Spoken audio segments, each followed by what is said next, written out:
করে সন্ত্রাস, ভোটচোর আমাদের দেশে যারা অস্থিতিশীল পরিবেশ তৈরি করতে চাচ্ছে, হাদি ভাইকে যারা হত্যা করেছে, নির্বাচন যারা বানচাল করতে চাইছে, দেশের পরিবেশকে যারা অস্থিতিশীল করতে চাইছে, সীমান্ত যারা আমাদের ভাইদেরকে বোনদেরকে মেরে ঝুলিয়ে রাখে, তাদের আশ্রয় এবং প্রশ্রয়দাতা পৃষ্ঠপোষকতা দিচ্ছে ভারত।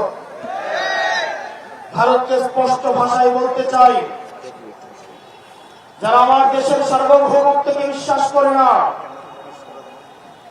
যারা আমার দেশের সম্ভাবনাকে বিশ্বাস করে না, যারা ভোটাধিকারকে বিশ্বাস করে না, মানবাধিকারকে বিশ্বাস করে না, যারা এই দেশের সন্তানদেরকে বিশ্বাস করে না, আপনারা যেহেতু তাদেরকে আশ্রয় প্রশ্রয় দিচ্ছেন, কথা স্পষ্ট করে বলে দিতে চাই, ভারতের যারা সেপারেটিস্ট আছে, বাংলাদেশে আমরা তাদেরকে আশ্রয় প্রশ্রয় দিয়ে যে সেভেন সিস্টার রয়েছে সেটাকে বাংলাদেশ থেকে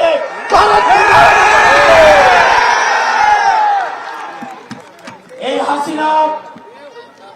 হাসিনার পৃষ্ঠপোষক স্পষ্ট ভাষায় দিনের আলোর মতো স্পষ্ট স্বচ্ছ, তাদেরকে ভারত অর্থ দিয়ে, তাদেরকে অস্ত্র দিয়ে, ট্রেনিং দিয়ে বাংলাদেশের বিরুদ্ধে তাদেরকে দাঁড় করিয়ে দিচ্ছে। আমাদের ভারতের বিরুদ্ধে একটি পার্শ্ববর্তী দেশ বলার কোন সুযোগ নাই। আপনার জবানে স্পষ্ট করতে হবে, এই বাংলাদেশকে ভারত একটা ফিলিস্তিন বানাইতে চায়। আমাদেরকে সবাইকে ঐক্যবদ্ধ হতে হবে।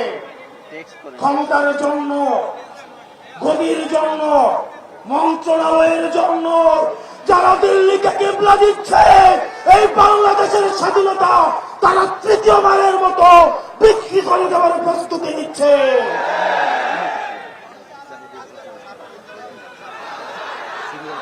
প্রিয় মুক্তিকামী জনতা, আপনার আমার মৃত্যু এই নির্বাচন কমিশনের কাছে কেবলমাত্র একটি সংখ্যা।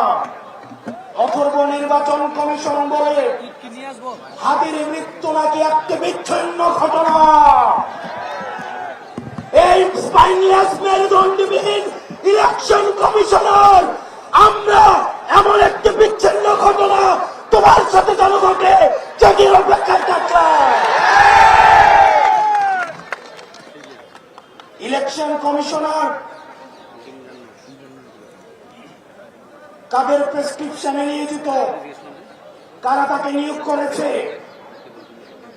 এরকম ইলেকশন কমিশন আজকে যদি চলে যায়, যে লাইন ধর্মী ইলেকশন কমিশন হওয়ার জন্য শাহবাগ থেকে শহীদ মিনার পর্যন্ত যোগ্য ইলেকশন কমিশনার খুঁজে পাওয়া যাবে, কিন্তু আমার ভাই হাদি যে অনন্তকালের উদ্দেশ্যে যাত্রা করেছে, আমার ভাই হাদিকে আর খুঁজে পাওয়া যাবে না। প্রিয় মুক্তিকামী সংগ্রামী জনতা, আপনারা জানেন আমাদের দেশে এক শ্রেণীর আওয়ামী লীগ রয়েছে,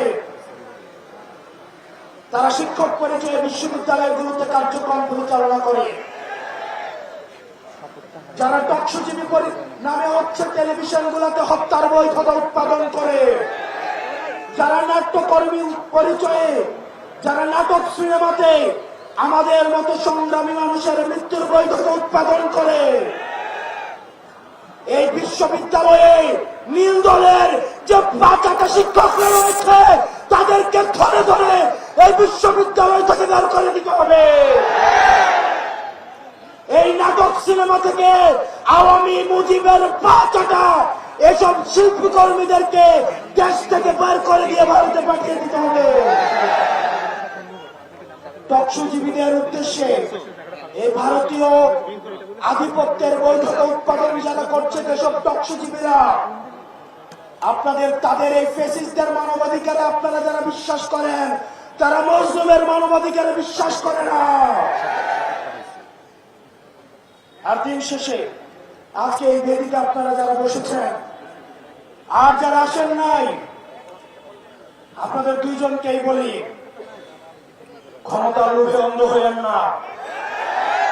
আজকে যদি আমার বুকে গুলি লাগে, আমি জানি এই ধরনের একটা প্রোগ্রাম হবে, এসে বক্তৃতা দিবেন, তারপর চলে গিয়ে আবার হচ্ছে সিট নিয়ে নেগোসিয়েশন করবেন। অনেক দল রয়েছে, যেহেতু আরপিও সংশোধন হয়েছে, এখন অন্য দলের মার্কায় নির্বাচন করতে পারবে না বলে নিজের দলের মার্কা বিলীন করে দেওয়ার জন্য তারা রেডি হয়ে আছে। এগুলো দিয়ে জাতীয় ঐক্য হয় না। এসব জাতীয় ঐক্য এগুলো মেকি। আমাদের হাদি ভাইয়ের রক্ত এই জাতীয় ঐক্যের আঘা হয়ে আসুক, সেটা আমরা চাইনি। আপনারা যদি দেশের প্রশ্নে, সার্বভৌমত্বের প্রশ্নে, বাংলাদেশের প্রশ্নে দলীয় স্বার্থের ঊর্ধ্বে উঠে আমরা 1 আগস্ট, আমরা 3 আগস্ট 2024 সালে এই শহীদ মিনারের বেদিতে দাঁড়িয়ে যেভাবে আমরা ফ্যাসিবাদের বিরোধ এবং নতুন রাষ্ট্র ব্যবস্থা বিনির্মাণের যে এক দফা দাবি দিয়েছিলাম, আমাদের সেদিনের মতো আবার ঐক্যবদ্ধ হতে হবে। ও ইনকিলাব, ইনকিলাব।